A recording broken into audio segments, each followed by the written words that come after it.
Bonjour. Permettez-moi de vous parler un peu du film que je suis en train de faire et qui s'appelle Trois histoires d'Indiens. À l'origine du projet, j'étais allé à la chasse au Témiscamingue. Sur mon chemin, je suis arrêté dans un village qui s'appelle Notre-Dame-du-Nord. C'est un village avec un quartier blanc et un quartier Anishinaabe, algonquin. À petite échelle, on pouvait voir Montréal avec ses quartiers. Quartiers riches, quartiers classe moyenne, quartiers pauvres.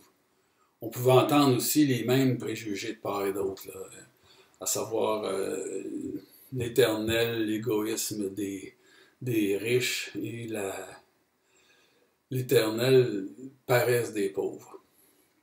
Là, les pauvres, c'était les Autochtones. À petite échelle, on pouvait bien voir les vraies deux solitudes canadiennes, en fait. La rouge et la blanche. D'un bord, il y a les conquérants, de l'autre, il y a les conquis. D'un côté, ceux qui ont tenté par tous les moyens d'imposer leur culture, et de l'autre, ceux qui sont pris avec le gâchis de la leur. C'est là que m'est venue l'idée de contourner la première photo de notre album sur les Indiens. En réaction à leur nature amorphe, en fait, à la nature amorphe qu'on leur prête et qu'ils se prêtent eux-mêmes trop souvent, j'ai eu envie de montrer des Autochtones proactifs.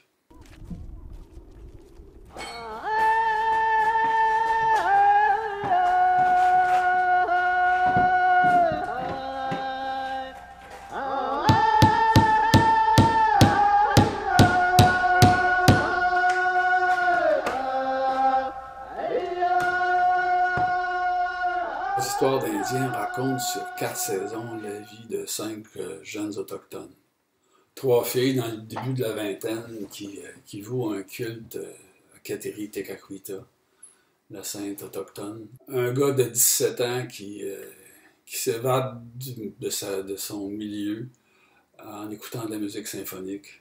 Et un autre d'une trentaine d'années qui s'est mis dans la tête de faire une station de télévision pour sa communauté.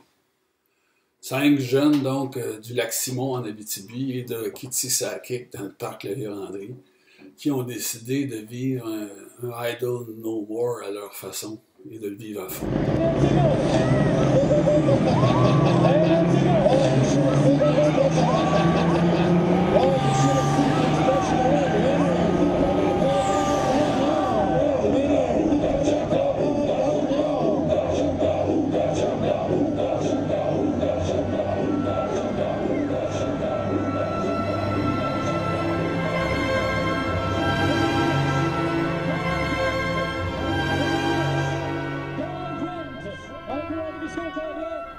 J'ai tourné pratiquement seul à la technique durant 3 ans.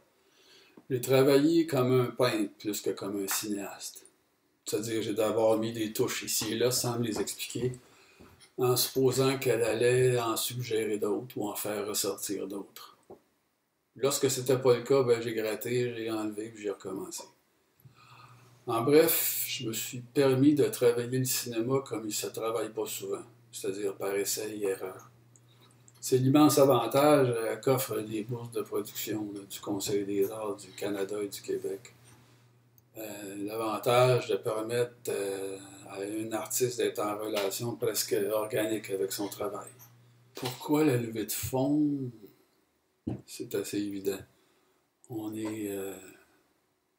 a réussi à dépenser on avait à peu près 100 000 $, et c'était principalement donné en cachet aux jeunes avec lesquels nous avons travaillé, aux gens aussi. Il y a beaucoup de rôles secondaires dans le film.